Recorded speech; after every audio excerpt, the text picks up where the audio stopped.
My wife had a chance to fix everything, but she didn't take it and continued to drown in a sea of her own lies. I hoped that I had found the very person who would be devoted to me, but I was wrong.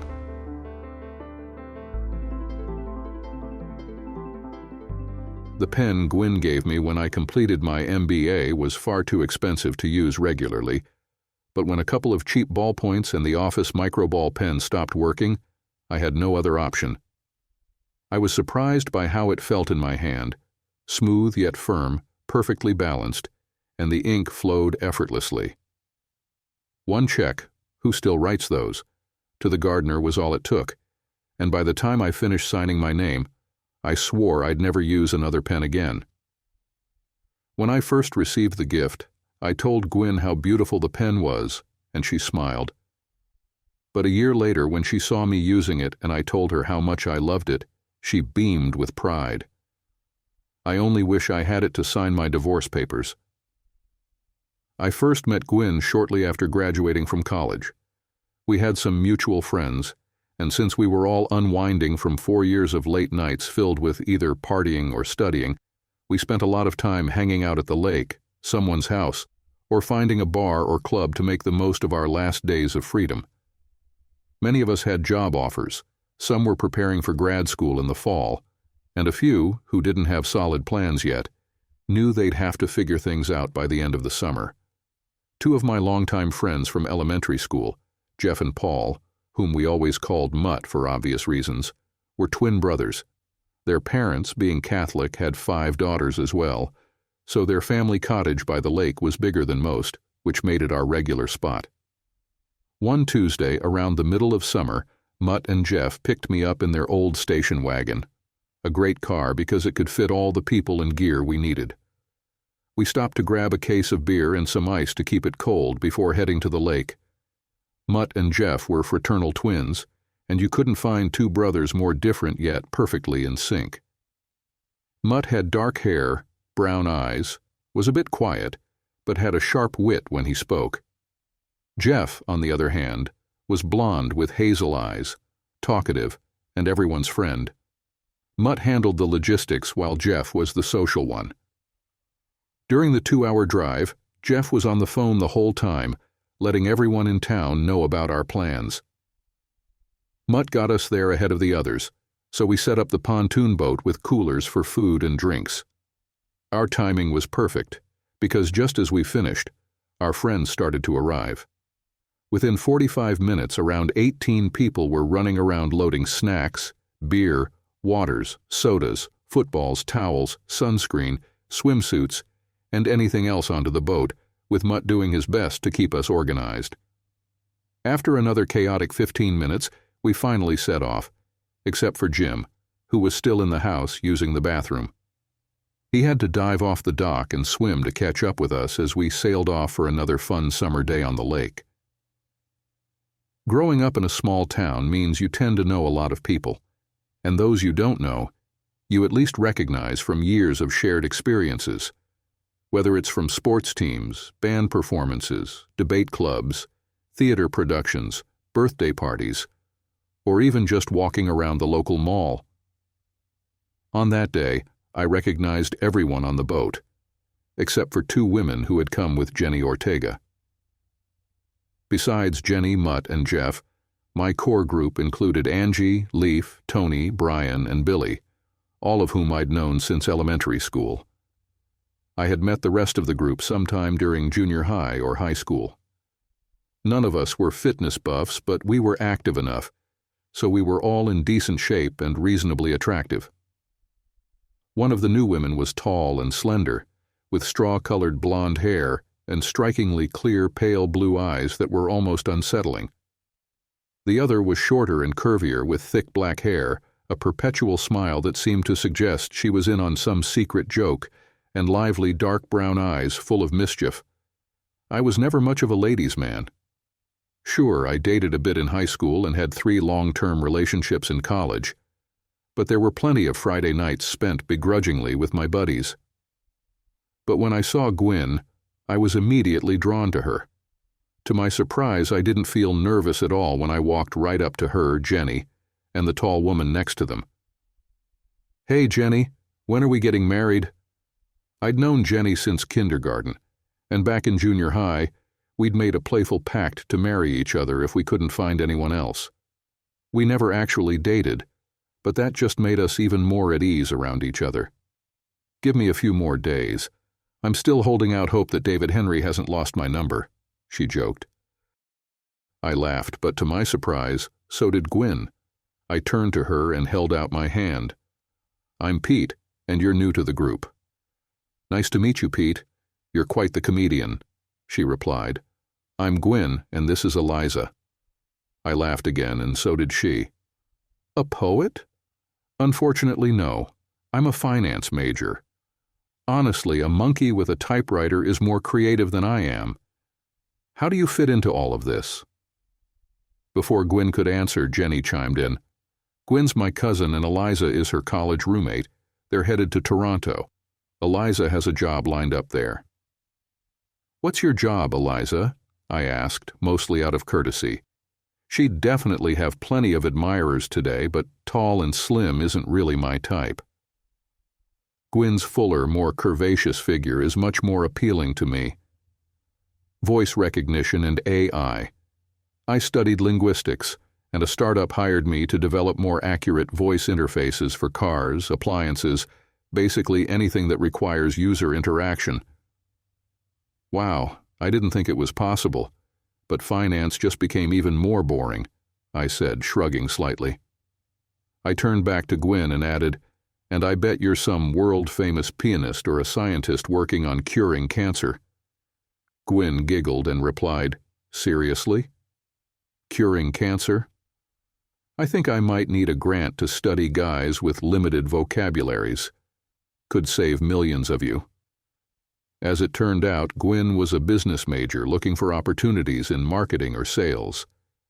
It didn't take long for me to see how her natural enthusiasm and energy would make her perfect for those roles. She was exactly what you'd imagine when you hear the term live wire, incredibly fun and quick-witted, and she made me laugh more times than I could count that day. Honestly, I probably said fewer than a dozen words to anyone but Gwyn. Although the group on the pontoon boat rotated around, and our friends Jeff Tiffany, who had shadowed me for most of senior year, and Kevin, who ran cross-country and track with Mutt and me, hung out with us for a while, I barely moved more than 3 feet from Gwyn the whole afternoon and into the evening. By the time we parted at dusk, we had exchanged numbers, and we were both pretty excited about it. Gwyn's family home was about a 45-minute drive from mine, close enough for regular visits, but far enough that we wouldn't bump into each other by chance, which, in hindsight, was probably a good thing for a new relationship. It reduced the likelihood of misunderstandings or unnecessary jealousy during those awkward early days. From the start, we connected effortlessly, and after just a few dates, I knew she was the one for me. She was full of life and energy, always attentive, playful, and joyful. Gwyn was spontaneous and adventurous, willing to try anything, which balanced my more careful approach. We had similar tastes in music, singer-songwriters and bluegrass, and food, Thai, Vietnamese, and classic American comfort dishes. We also shared a love for hiking, swimming in lakes, horror movies, and sitcoms, and we both adored dogs, especially shepherds. Her large, expressive eyes, sensual lips, elegant neck, and feminine curves kept me physically drawn to her whenever she was near. It's safe to say I was deeply smitten, and she seemed just as into me. We went to at least half a dozen solo concerts, as well as another half-dozen group outings with our wide range of friends and acquaintances, before I expressed the idea of being exclusive. Naturally, I was a little nervous, although I was almost sure that she had strong feelings for me. But when you become vulnerable, it reminds you that you can never be 100% sure of anything. After a casual dinner and watching a good slasher movie, we parked in the driveway of her parents' house. The house was dark and quiet. We kissed for about half an hour before we started talking. "How about taking a weekend trip before I start my job?" I want to spend some time just focusing on you, exploring every part of you." "Oh, that sounds like a great idea. Where were you thinking?" "There was a resort on the shore of a private lake about 3 hours away. It wasn't cheap, but I wanted our first time together to be special, and I've always believed in getting what you pay for. I was thinking about Malone's. The season is coming to an end, so we should be able to get a room." "Oh, you know exactly how to get my attention, soldier. I've always wanted to go there." "Have you been there before?" "No, not yet. My parents were there once for an anniversary, and they really liked it. They said it was the perfect place for special occasions." "So you don't take all your girls there?" This was the beginning I was looking for. "You're the only girl I have, Gwyn." "It's so cute. You always know what to say." She flashed her radiant smile and kissed me. I waited, hoping she would say something else, but it seemed she was done. I've never shied away from difficult conversations, so when the silence dragged on, I asked, "Am I the only guy you're dating?" Gwyn looked at me lovingly. Her smile slightly changed, but still remained warm. "There is no place in my heart for anyone else. You're all I think about, even when you're not with me." She was always open to me without hesitation, and it always set me on fire. We continued to kiss for another 20 minutes. By the time I walked her to the door, she was a little shaky on her feet. We kissed one last time before she went inside. The long drive home gave me time to reflect on last night and our last conversation. Although she did not explicitly say that we were one of a kind, I remembered from the course of business communication that people often express their thoughts in different ways. Just because she didn't use exactly the words I had in mind didn't mean she didn't mean the same thing. It seemed to me that she was telling me in her own way that she wasn't dating anyone else, and that made me very happy. I was definitely planning to relieve some tension when I get home. I began my job at a regional accounting firm right after Labor Day, and it was a demanding few weeks for me. While I wasn't particularly drawn to accounting, I recognized that the interpersonal and analytical skills I would acquire were essential for my long-term aspiration of entering management consulting. I was exhausted from all the new information I was absorbing during the day, which meant that most of my interactions with Gwyn in those first 2 to 3 weeks were over the phone rather than in person. Gwyn was also preoccupied as she was in the final stages of interviewing for a sales position with an office equipment company, but every time we spoke she came alive, so playful and humorous, which energized me despite my tiredness. We met each weekend in September, and every time we were together, I felt a sense of wholeness. I booked a table at Malone's for the last weekend of September, and the stress of our upcoming vacation was very strong.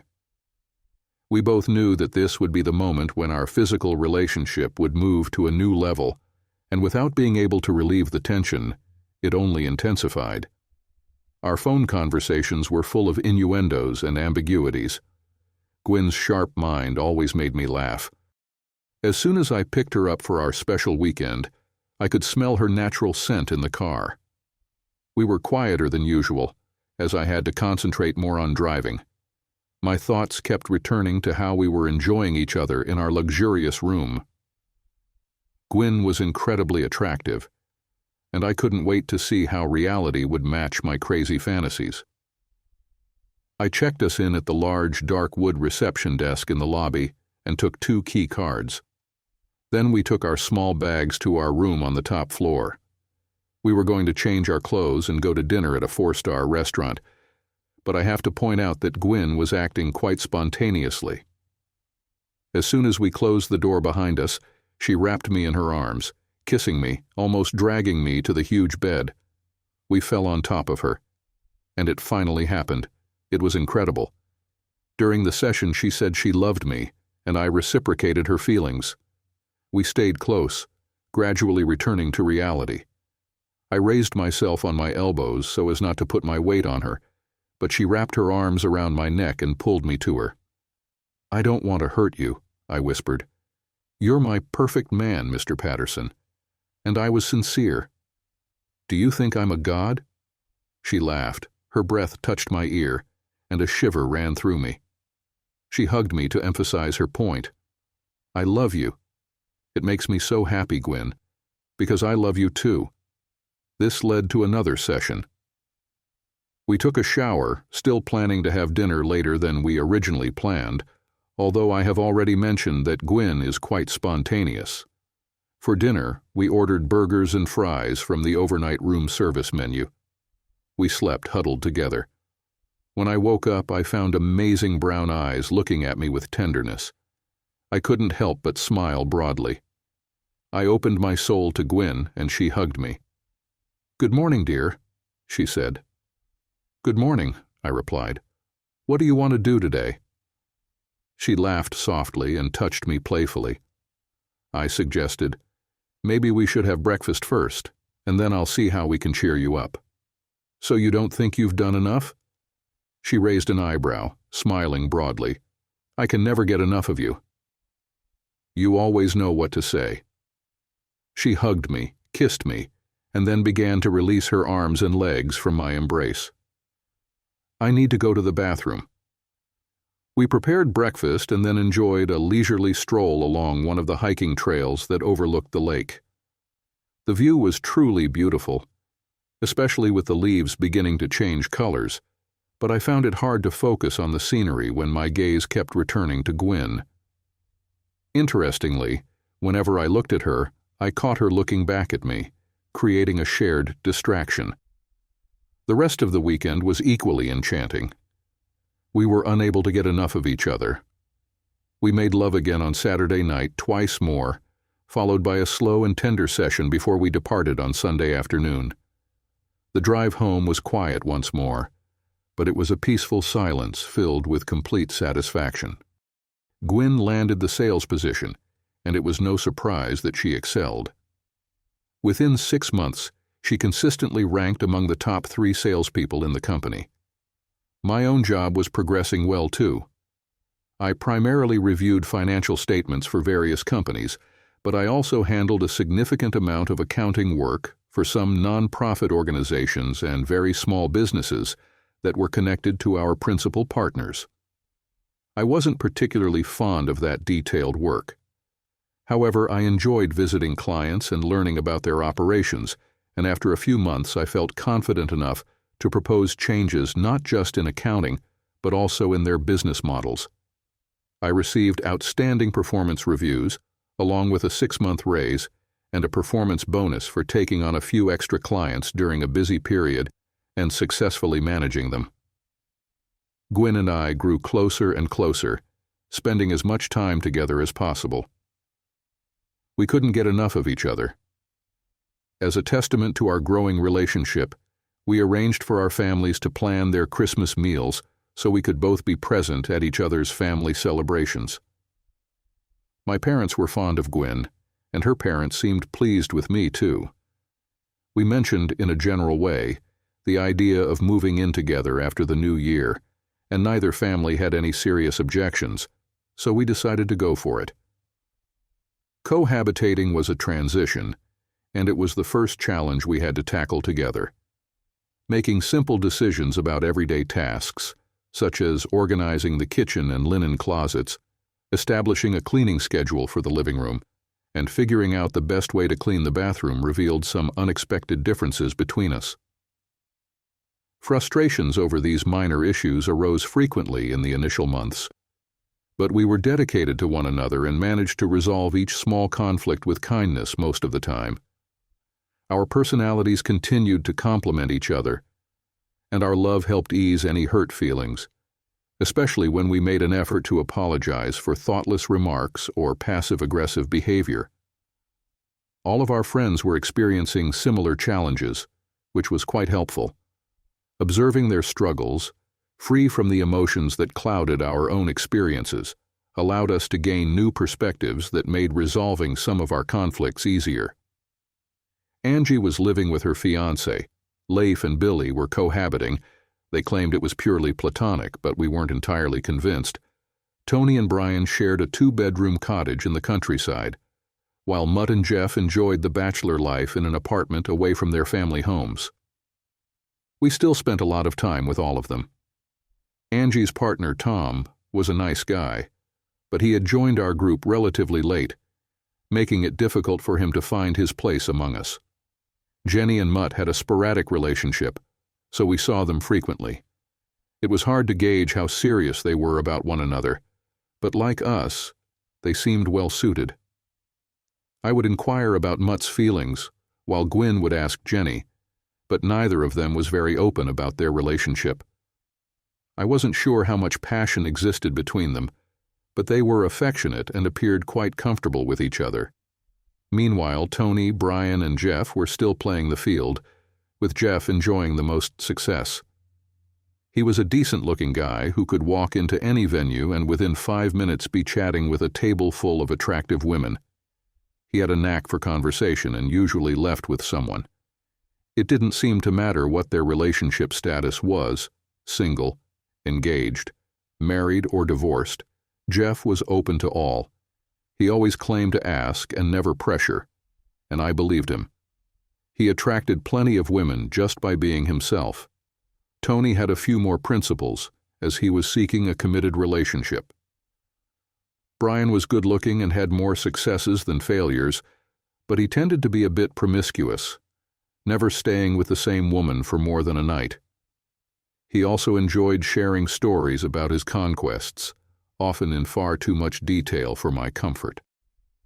As soon as Gwyn and I came to an agreement on the practical aspects of living together, our love blossomed. We made love several times a week, often several times in each class. Our intimate life was a source of joy for us. However, our connection was not only physical. We discussed a wide range of topics, from national politics, Democrats are bad, but Republicans are even worse, to business, Bezos and Musk are great, but at the same time annoying, and music, Ray Babface is too aggressive, John Legend is too soft, and Lord Huron is just right. We discussed the color scheme of our apartment. She preferred pastel orange and yellow tones, while I tended to dark blue and green. We both dreamed of having children. I wanted 3 girls, and she hoped for a boy and a girl. And of course, we agreed to get dogs, especially Australian Shepherds. We had been living together for nearly a year when I started applying to business schools. While we had talked about marriage in general, we didn't want to make any commitments until I had a clearer picture of my MBA situation. I really wanted to stay close to Gwyn, but she was determined that I should attend the best school possible. I'm not one to focus on prestigious brands, especially when it comes to education. It's not like there's some exclusive course offered by Harvard or Duke that my local Catholic university lacks. It really comes down to the connections you make with the businesses affiliated with the school and the friendships you form with classmates. Since I wanted to remain in my hometown, I was content with the local Catholic university and the extension campus of the state university. Even if I were accepted at Stanford or Rice, there wouldn't be many opportunities connecting back to our small Midwestern town of 60,000. So when St. Thomas offered me a spot in their full-time MBA program, I decided to accept it. However, I still felt I needed Gwyn's support. I brought it up one evening during dinner with a hint of misdirection. "Hon, I'm thinking state might be my best option for business school." She frowned. "Really? State? They aren't even the best program in the city, let alone the country. I know you can do better. Much better." "Yeah, I suppose.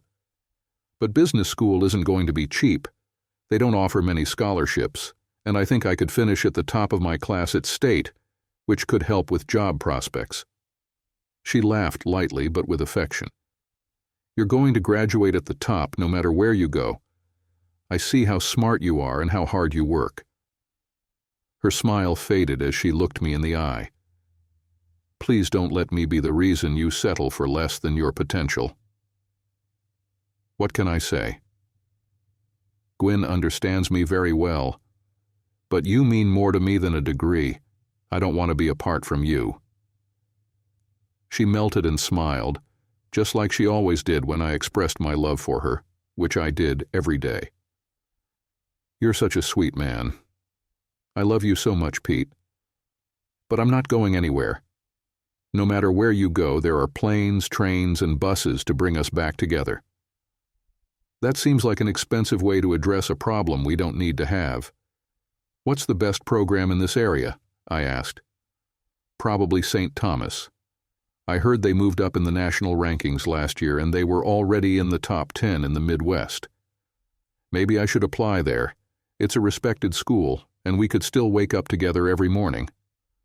Gwyn looked a bit unsure, but she didn't dismiss the idea. I was confident that the more she thought about it, the more she'd come to like it, or at least accept it. And she did. So that's where I ended up going.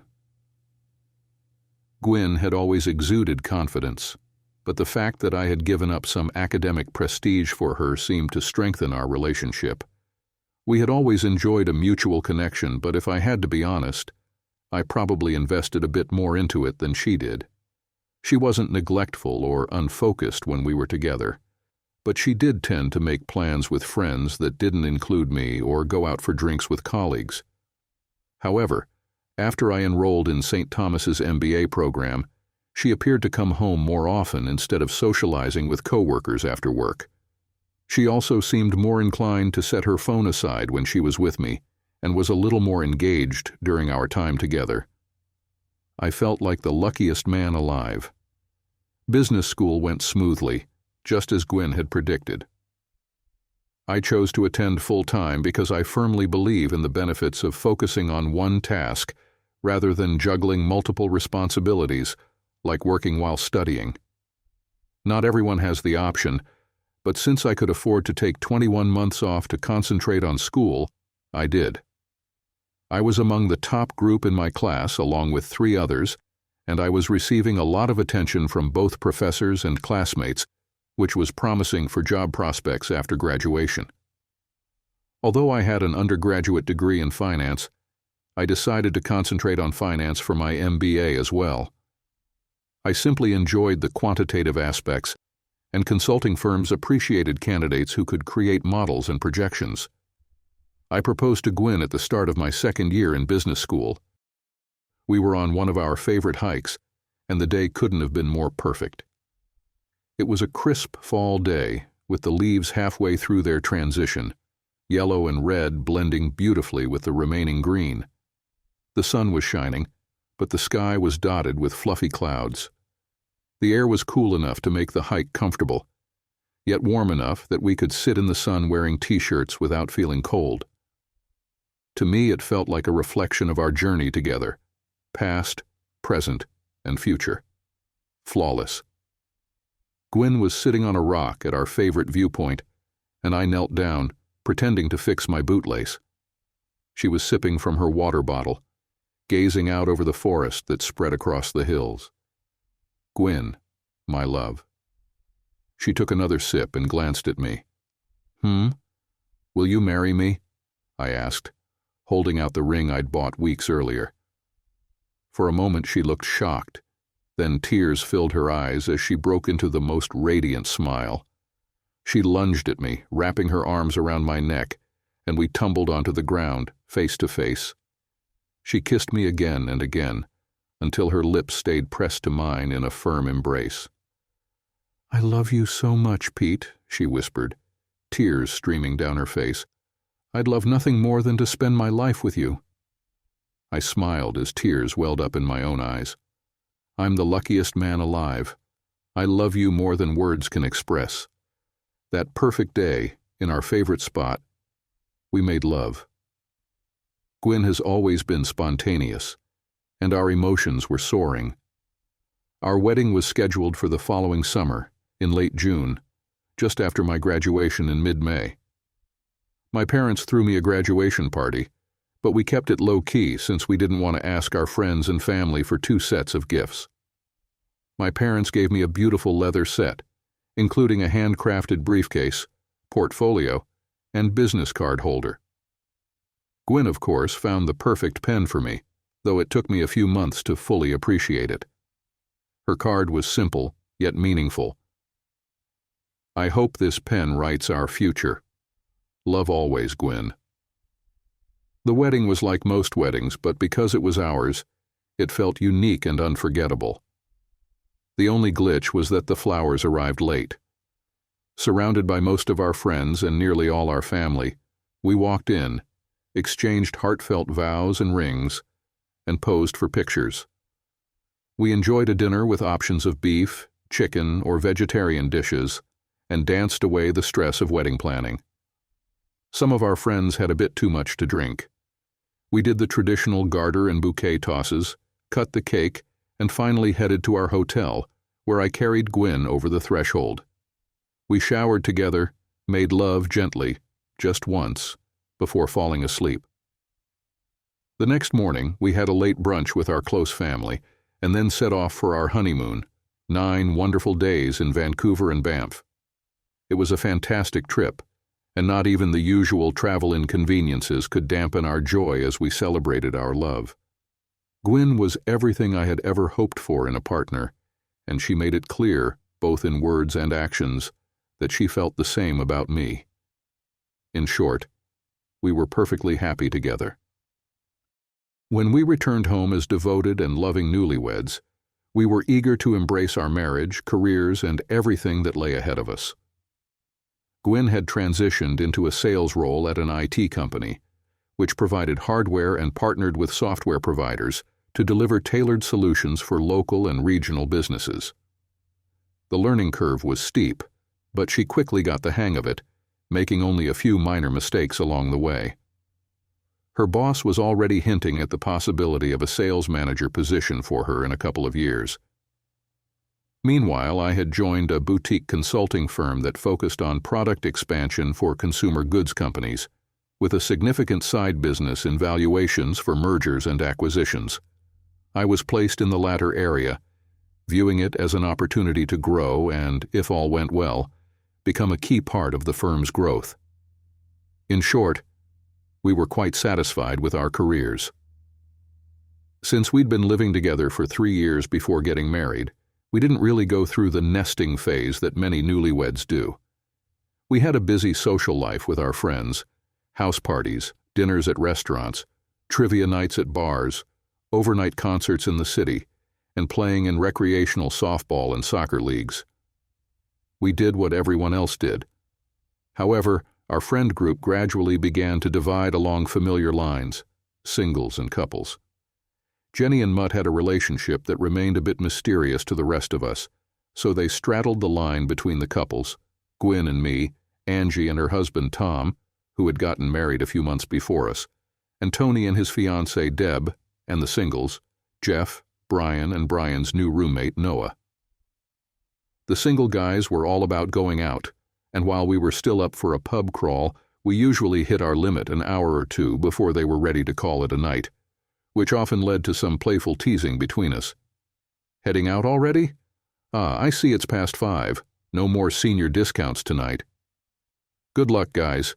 We've found our companion for the evening and are taking them home. In a hurry to get home for your nightly meds? Hope you're prepared for tonight's game of STD roulette. Already hit your 1-drink limit? Did you remember to clean your beer goggles before heading out? We didn't always go to bars, but when we did, I often noticed that Gwyn wanted to stay there longer than everyone else, especially married couples. She liked to go out, get new experiences, and she was always full of energy when we talked. I always tried to support her and give her my attention. She always appreciated my efforts. Before long, the playful teasing started showing up in other aspects of our lives too. It was all in good humor, but there was an underlying tension. We were drifting into different lifestyles, one more demanding, the other more laid back, but none of us really knew which was more valuable. Still, the doubt crept in, making us question whether we were truly happy with where we were. Has his snoring gotten to you yet? How do you manage not to fall asleep during the same first date small talk every week? Is the old guy still sticking to his same old moves? Let me know when you want to try something new. So, which Nobel Prize winner are you seeing this week? Did Grandpa get his afternoon nap today? Hey, Trojan called. They wanted me to remind you that the Con-Am in your wallet expired 3 years ago. We had been married for a few years before we seriously began discussing having children. Gwyn's company was on the verge of promoting her to a sales manager position. Although the role didn't offer the same potential for income growth, it came with more stable hours, and the management track offered greater long-term opportunities than her current sales role. This would align better with the demands of pregnancy. Meanwhile, my company's M&A valuation practice was expanding at a solid pace, and I was a key player in that growth, so my future prospects were looking good. I did have to travel a couple of times a month for a few days at a time, which could be a bit disruptive, but nothing that would interfere with planning for a baby or supporting my pregnant wife. Gwyn, however, was a bit more hesitant than I was. Understandably, since she would be the one doing most of the hard work. Still, she seemed more reluctant than I had anticipated. We had often talked about how much we wanted kids and had even thrown around names for both boys and girls. With both of us approaching 30, it felt like the right time to start preparing for the next phase. Yet, she continued to resist. She didn't shut down, but she would deflect whenever I brought it up. I tried being direct around Thanksgiving. Sweetheart, what do you think about having kids? I want to have your children, Pete, but let me think about it a little longer first. Of course, my love. Is there anything you'd like to discuss with me? No, I just want to make sure I'm completely ready. No going back after this. I let the holidays pass and then tried a more subtle approach in early January. What do you think of Kate as a name for a girl, sweetheart? It's nice, but it reminds me of Kate Rothstein. Did you know her well? Not really. She just popped into my mind when you mentioned the name. I was hoping she would elaborate, but that was all she had to say. So, I decided to take the initiative. Have you given any more thought to starting our family? Not really. Work has been so hectic lately. Plus, with Mom's 55th birthday coming up, Dad wants my help organizing a party for her.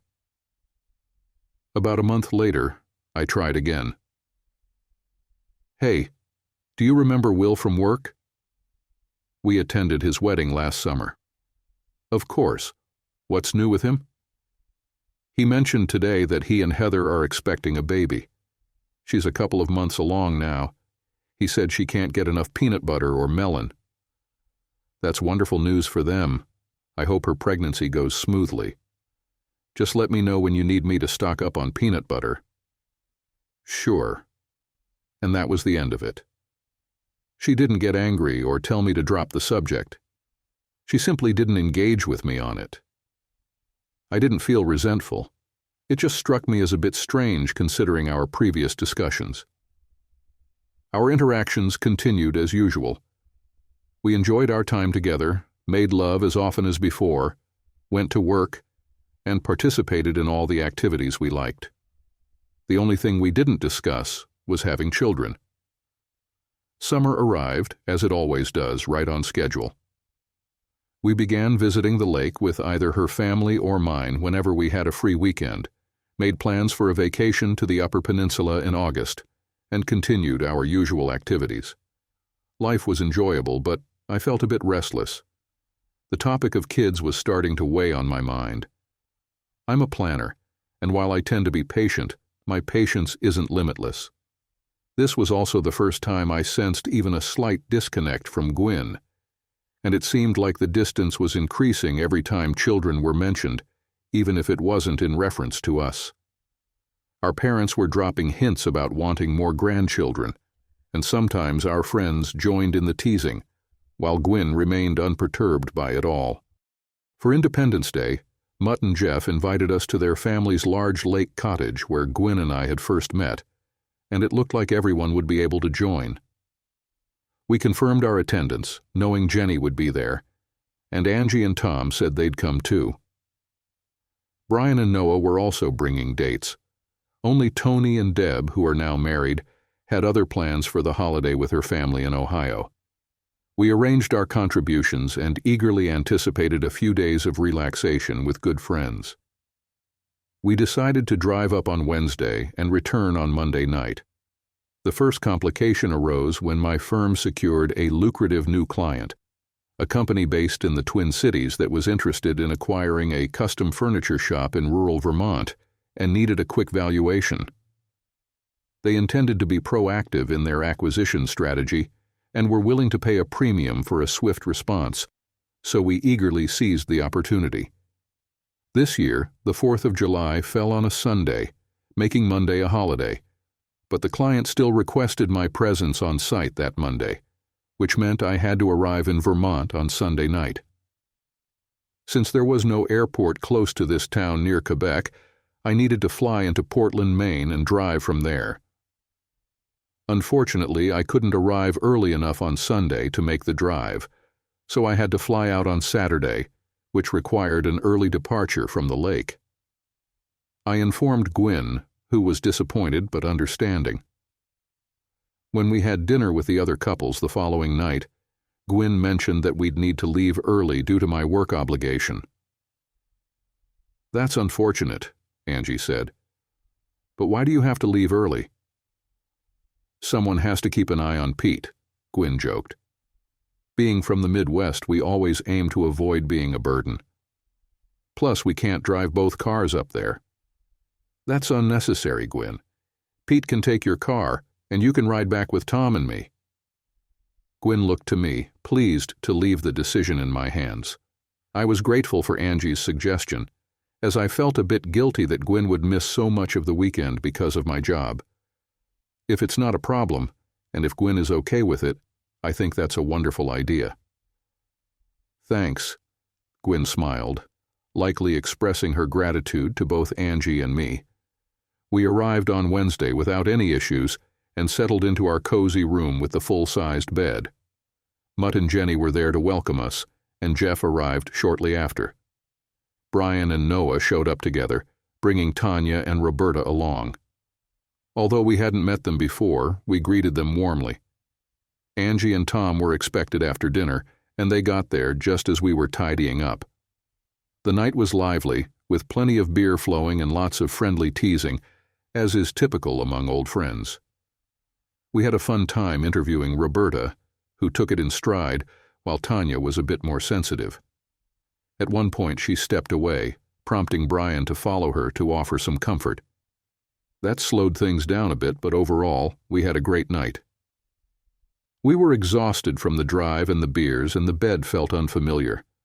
Our bedtime routines were disrupted by the 4 other people sharing the bathroom, so by the time I crawled into bed, Gwyn was already sound asleep.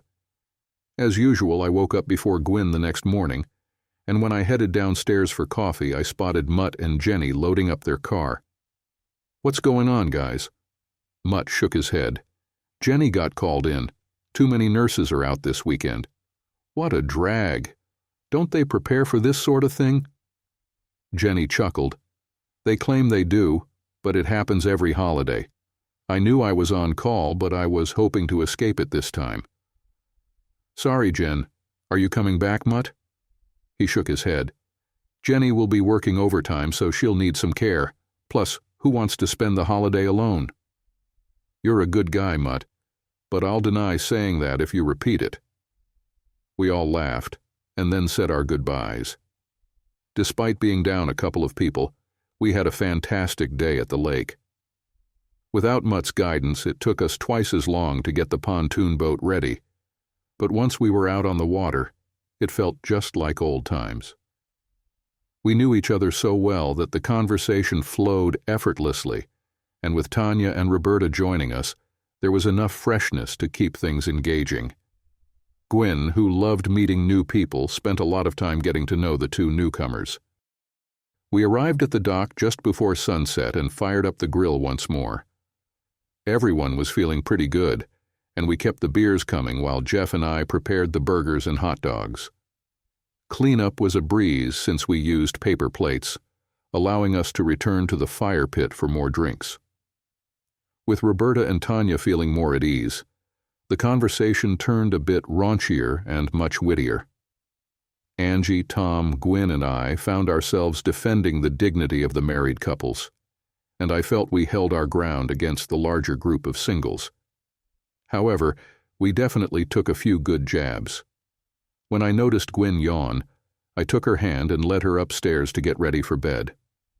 I had hoped for some intimacy, but once again, we were interrupted, and she was fast asleep by the time I crawled in beside her. Friday turned out to be another beautiful day. Though we were moving a bit slower, we had nowhere to go, so we simply enjoyed the day as it came. After a couple of pots of coffee, pastries, and fruit, we loaded up the pontoon and set off again. Everyone was getting along wonderfully, and our dynamics were great. We dove off the boat, swam, enjoyed sandwiches and chips, and, once more, consumed quite a lot of beer.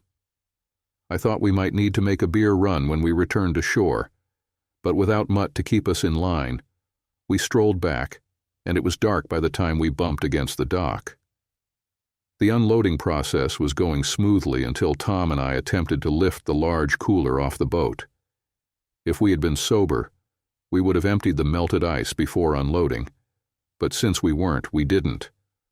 I went first, moving backward, and when Tom stepped onto the dock, the water shifted, causing him to lose his balance and his foot slipped between the boat and the dock. He yelled in pain as the rough dock scraped his shin, and to make matters worse, the pontoon boat collided with his calf, forcing his knee into the dock. I dropped the cooler and quickly grabbed him to prevent him from falling into the water.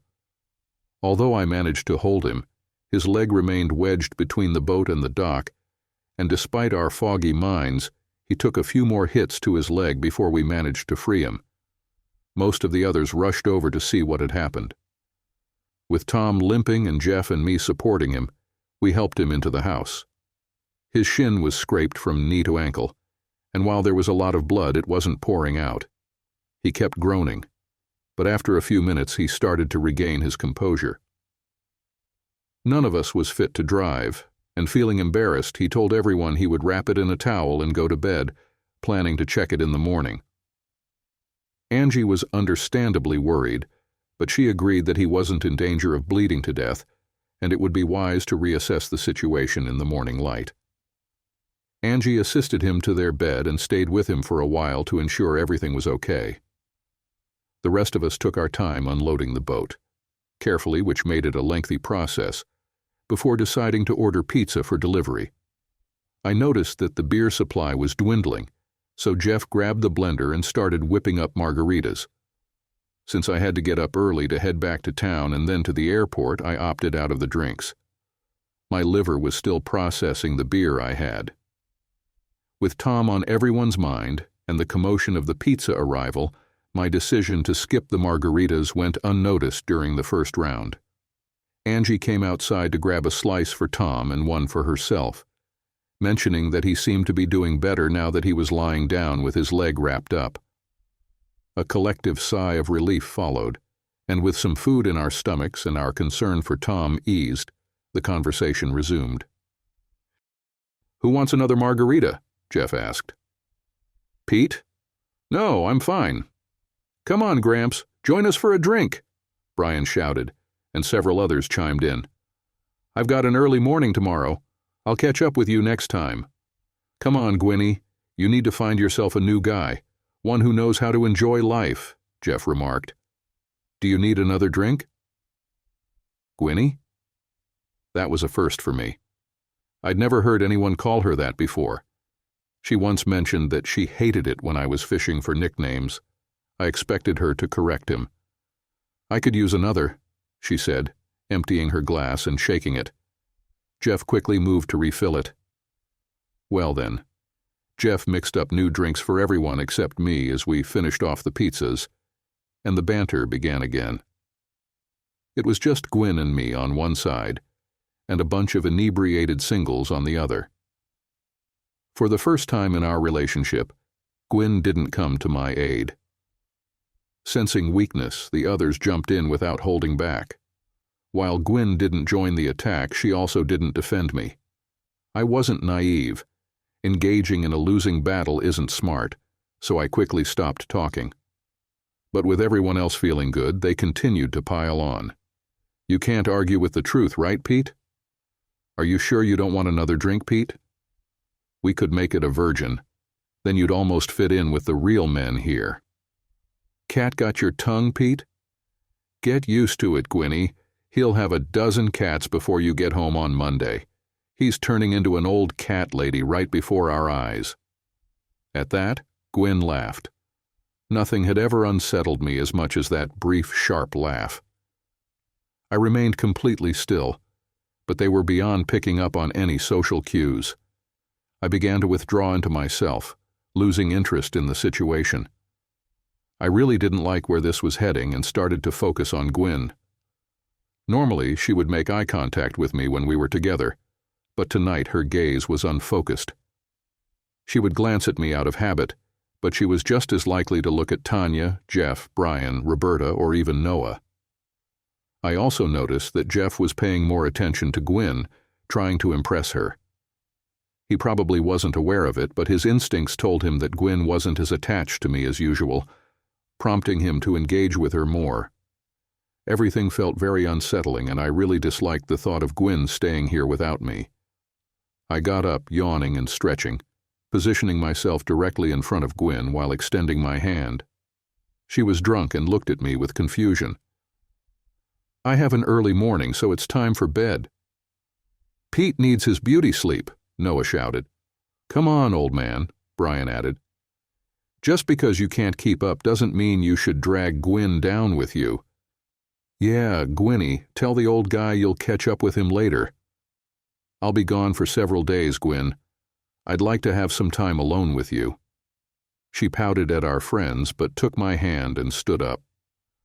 We said our good nights and headed upstairs. I quickly realized that she was very intoxicated, but I managed to get her to promise we'd wake up for breakfast at the local diner before I left in the morning. Once again, she was passed out when I returned from the bathroom. I woke us up at 7:30, and Gwyn was feeling quite rough. I wasn't in a great mood either. With Mutt gone, no one had cleaned anything, so pizza boxes, glasses, and empty tequila bottles were scattered throughout the living room and around the picnic tables.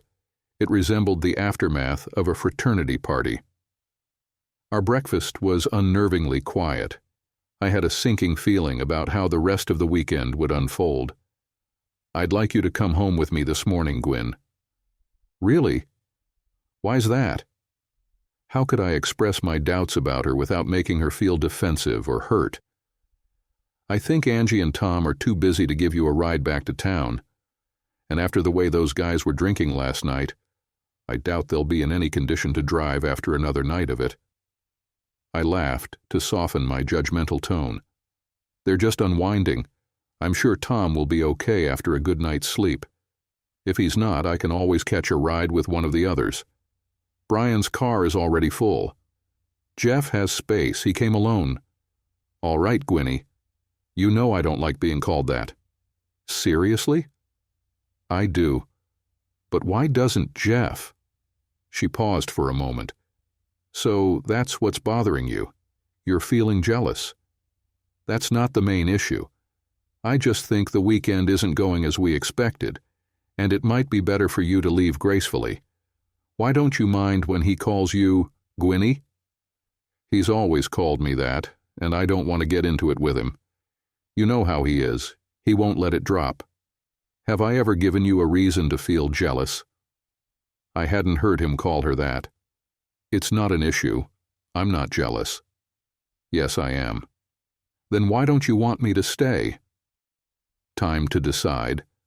Tell the whole truth, or just part of it? You didn't support me when they were coming at me last night. For the first time, I felt like we weren't on the same side. There seems to be some distance between us, and I don't like it. She smiled sadly. I love you, you fool. That hasn't changed, and it won't. You don't need me to rescue you. You handled it fine on your own. I don't want to be alone. I'll always be with you. Then drive home with me. If you really want, you can come back after I head to the airport. Don't be ridiculous, that's a lot of driving and I'd just be home alone. I don't want to be by myself either. I was out of ideas, and the uneasy feeling in my gut hadn't lessened, but there was nothing more to discuss. We settled the bill and quietly made our way back to the lake house. I went upstairs to grab my bag while Gwyn started tidying up downstairs. There was no sign of anyone else, and I doubted there would be for a few hours. After packing my things into my duffel, I stood there wrestling with my thoughts. I should trust her. I loved her. We had committed to each other as partners for life, but that nagging feeling wouldn't go away. In the end, I made the bed, straightened up the room, and closed the door. I took a deep breath and headed downstairs. Gwyn met me and walked me to the car. "Last chance. Are you sure you don't want to come with me?" I asked. "I'll see you when you get back. Have a safe trip. Text me on the way. I love you." She kissed me softly. I drove away, that sinking feeling still sitting heavy in my stomach. Halfway home, I stopped for coffee at a Starbucks. While waiting for the barista, I quickly texted Gwyn. "Stopped at Starbucks. Miss you." A minute later, her reply came, "Miss you too. Love you." I made it home, showered, and packed for my trip. Arriving at the airport a little after 1, I decided to call Gwyn. There was a lot of noise in the background, including loud music. "Hi, Pete. I miss you." "Miss you too. I'm at the airport. How's Tom doing?" "Not great. Angie took him to the hospital earlier. She called Jenny, who said there's a big risk of infection since the lake water's full of bacteria. It totally freaked Angie out, so they left." "So it's just the 6 of you?" "Yeah, we're calling ourselves the Hardcores." I heard cheering and chants of "Hardcores, Hardcores, Hardcores" in the background, followed by what sounded like Jeff's voice saying, "It's the Intimacy 6. Gwyn laughed. "Looks like you all picked up right where you left off last night." "Don't be like that, Pete. We're just having fun. What's really bothering you?" I sighed. "I lost the pen you gave me for graduation." "Oh no, Pete, don't stress. It'll turn up. When did you last have it?" "I'm pretty sure I had it earlier at Starbucks when I was making some notes for the trip, but when I got home, it was gone. Please keep an eye out for it." "I will. Did you check the car? You've probably just misplaced it." "I hope so." There was more noise in the background, sounding like people counting down for shots. "I need to go before I fall behind and they make me catch up all at once. Safe travels. I love you." "I love you too, Gwyn." My flights were smooth, and I arrived in Portland just before 8 p.m. local time. I sent Gwyn a message, landed in Maine, but didn't get a response. After picking up my rental car, I stopped by a local pub for a quick meal. I eventually made it to my hotel, a Hampton Inn, and checked in. I sent Gwyn the details, but still no reply. It felt like I was running on autopilot. I undressed and climbed into bed. Surprisingly, I fell asleep right away. My emotions were drained and I felt completely worn out. Unsurprisingly, I woke up at 2 a.m. and couldn't get back to sleep. I checked my phone. No messages. At 5 a.m., I texted Gwyn, "WTF, Gwyn?" I dozed off around 6 a.m. for about an hour, but then I couldn't take it anymore, so I got up, showered, and had breakfast at the hotel. By 9:30, I was on the road to Vermont. Alone with my thoughts, I ran through different scenarios, which helped me calm down. By the time I reached Newport, Vermont, I had contingency plans in mind. I found my motel, but my room wouldn't be ready until 3 p.m., so I walked around town. I found a cozy diner and had a patty melt with a great chocolate shake. Just as I was finishing the shake, my phone buzzed. "Hi, love. How's her trip?" That message felt completely off. She had seen my last text. I tried calling her, but it went straight to voicemail. She declined my call. I felt both hurt and furious. I texted again, "WTF, Gwyn?" Still no reply. I paid the bill, grinding my teeth the entire time. I went outside, found a park bench, and sat down. Or rather, I rocked back and forth. The anger was overwhelming, and I needed to move to release it. I don't know how long I stayed there, but eventually I calmed down. Still nothing from Gwyn. After checking into the motel, I went for another walk. I needed to clear my head before my meetings tomorrow. I was obsessing over my phone, so I turned it off, deciding to leave it off until I was back at the airport on Tuesday afternoon. I could put the rest of my life on hold for 48 hours.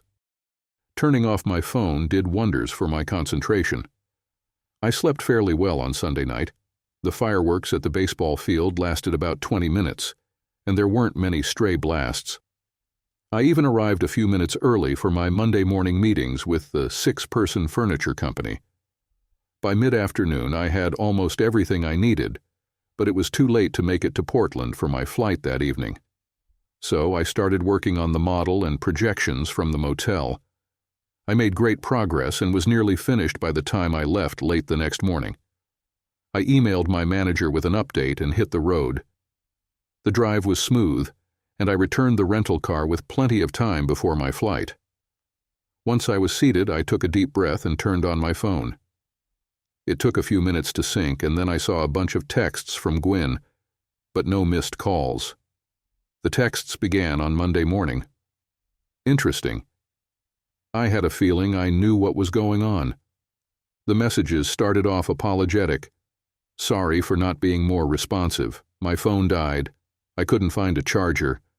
We were having so much fun that we lost track of time. Then they became more remorseful. I miss you. Hope you're having a good trip. What are you up to? Next came concern. Are you okay? Where are you? Why won't you tell me what's going on? Then a burst of frustration. This is so childish.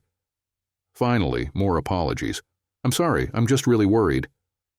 Then a touch of despair. I love you. Please let me know you're okay. I replied, all good here.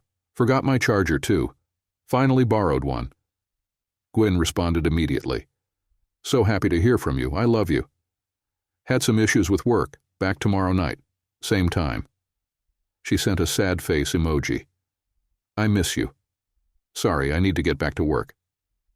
Then I remembered. Any sign of the pen? Another sad face emoji. Number I'll keep looking. I love you. I nodded and switched off the phone once more. Letting out a deep sigh, the path was clear. My flight was delayed by half an hour, but it didn't really affect me. I checked into a Residence Inn a couple of miles from my office. I wasn't hungry, so I just went straight to bed. Once again I fell asleep quickly, but woke up at 3 a.m., confronting a life that was drastically different from what I had imagined just a few weeks ago. By 6 a.m., I gave up trying to sleep and headed to the gym. 40 minutes on the elliptical felt like 35 minutes too long, but I pushed through and felt better afterward. I took a shower, got dressed, called work to take a personal day, and then went to my apartment. Gwyn was usually gone by 8:30, so I arrived around 8:45. Her car was gone, so I parked in my spot and let myself in. I started by packing my clothes and toiletries into 2 suitcases and a duffel bag. Then I grabbed a few paintings my mother had made for one of her classes, my laptop, wireless keyboard and mouse, my coin jar from the dresser, and my yoga mat and foam roller. My bike was in storage, but since I didn't have a place for it yet, it would have to stay with the rest of the furniture. After loading up my car, I drove back to the hotel. I was back before noon. I turned on my laptop and started researching divorce. Our assets were mixed together, but since we earned about the same and contributed equally, the division should be fairly straightforward. I hoped Gwyn would agree to mediation to save us both some money and, hopefully, avoid too much bitterness. I had to focus entirely on practical tasks, as I had no emotional energy left for anything else.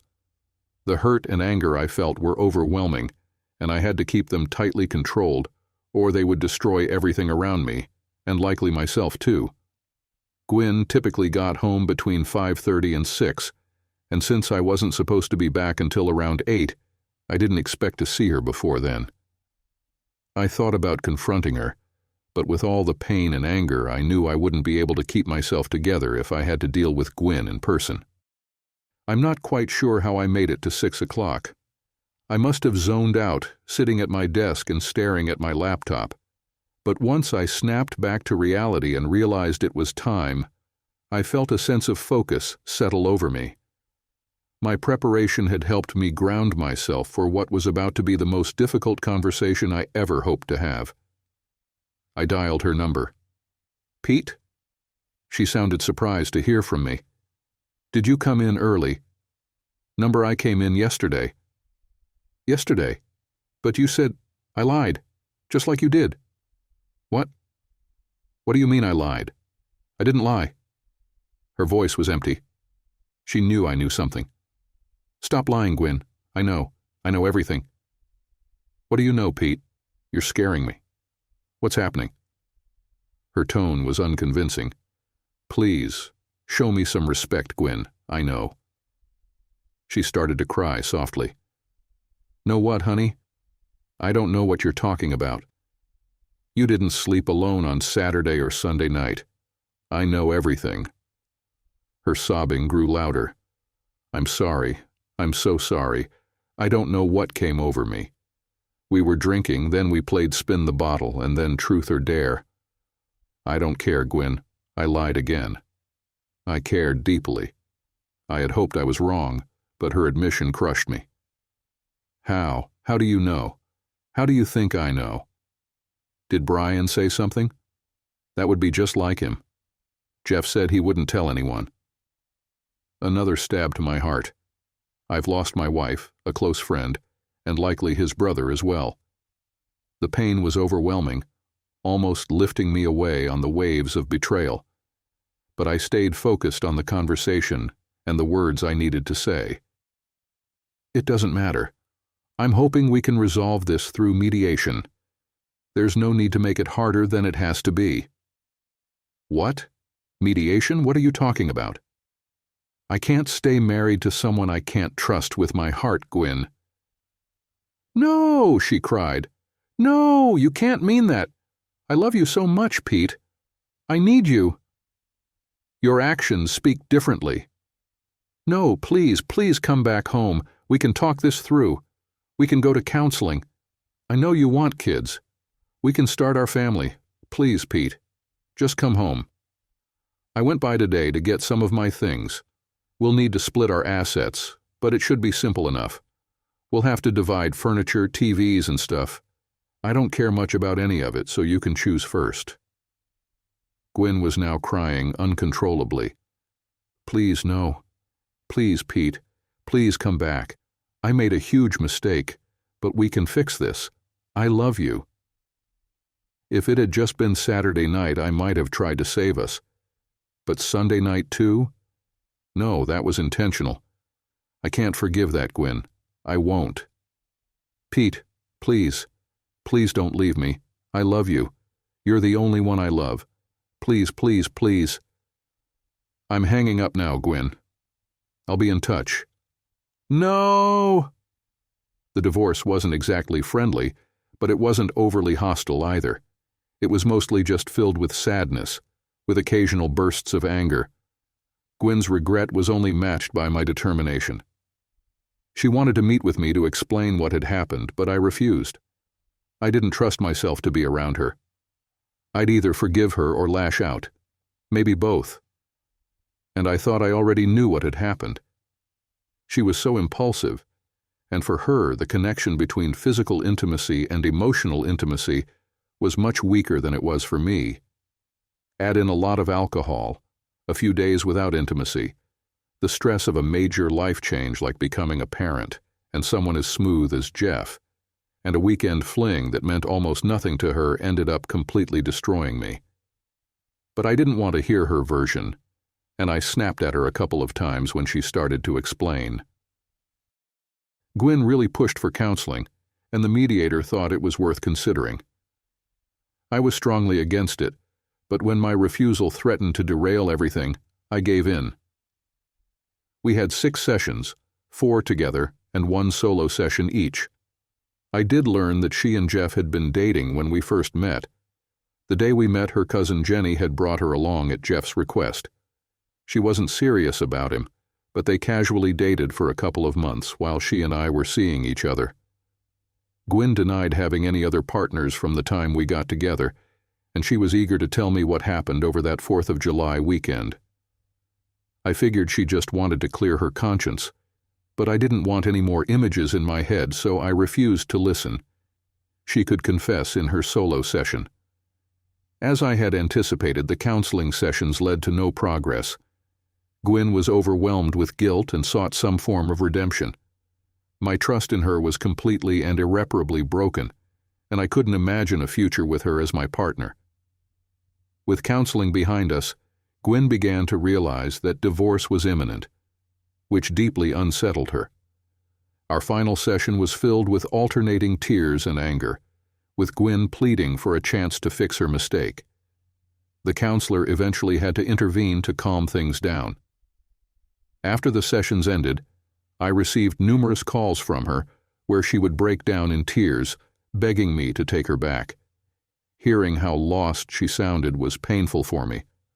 Ultimately, though, she had no choice, and when everything was settled, she accepted the divorce with as much dignity as she could. Our parents were heartbroken. I shared no details with mine, instead directing them to Gwyn. I'm not sure what she told her parents, but she did take responsibility when speaking to mine. She didn't explain the details, but I think they could read between the lines. Our friends, however, were less shocked. Brian and Noah lacked discretion, and rumors about the wild weekend spread quickly. Jeff was initially embarrassed, but when the outcome became inevitable, he shifted and started boasting about it. It didn't earn him any new admirers, but his friends already knew his flaws, so they just chalked it up to Jeff being Jeff. Other couples blamed themselves for not being more supportive of Gwyn and me. There was a lot of guilt, and no one wanted to pick sides. I was the wronged party and the longtime friend. But at the same time, I was also the one who had been betrayed by another friend, making my interactions with them awkward, uncomfortable, and filled with sadness. I began avoiding them, and I think Gwyn did as well. The pain was just too much. One friend really made an effort. One night I left the office around 10, and there was Mutt. I didn't know how long he had been waiting, but it was just like him to show up. "Hey, Pete." "Mutt. How's it going?" "Pretty terrible." "Yeah." He paused, looking me straight in the eye. No pity, no challenge, just genuine concern. "I'm sorry. Jeff can be a real jerk sometimes." "Yeah." We stood there, silently looking at each other for a moment. It wasn't awkward or cheesy. It was just two friends who had shared years together and knew each other well. I nodded and spoke first. "Take care, Mutt. Have a good life." He hesitated slightly, then nodded firmly and said, "Thanks, Pete." "You too." We walked away without shaking hands. With nothing else to occupy my time, I threw myself into work. That escape gave me money and experience, but after a few months of battling many symptoms of depression, I decided to see a therapist. It didn't take long to realize that my home, which had once been a place of comfort, was now an emotional minefield, full of constant reminders of my failed marriage. So I started searching for jobs farther away. When a boutique firm in White Plains, New York, offered me an associate position, I accepted. I moved during the holidays and started on January 2nd. I was taken aback when Gwyn called me on what would have been our anniversary. I hadn't heard from her since moving, and honestly, not much before that either, so I was intrigued. "Gwyn." "Hi, Pete. How have you been?" "I'm doing okay, I suppose. How about you?" "I've been better." She sounded lost. "I understand. What's going on?" "I have your pen." "Ah, the pen. The symbol of our divorce." "You can keep it. I don't need the reminder." "Jeff's sister found it. Did you leave it in the bed?"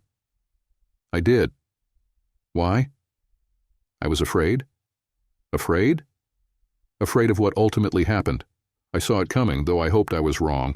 You have no idea how much I wanted you to text me saying you found my pen. Gwyn cried, but only once. You asked me to come home with you. I did. I was really scared. I never intended for that to happen. I never thought something like this could occur. We were all friends. It felt as safe as it could be. Yeah, well, lessons learned. I miss you so much, Pete. Goodbye, Gwyn. I miss you too.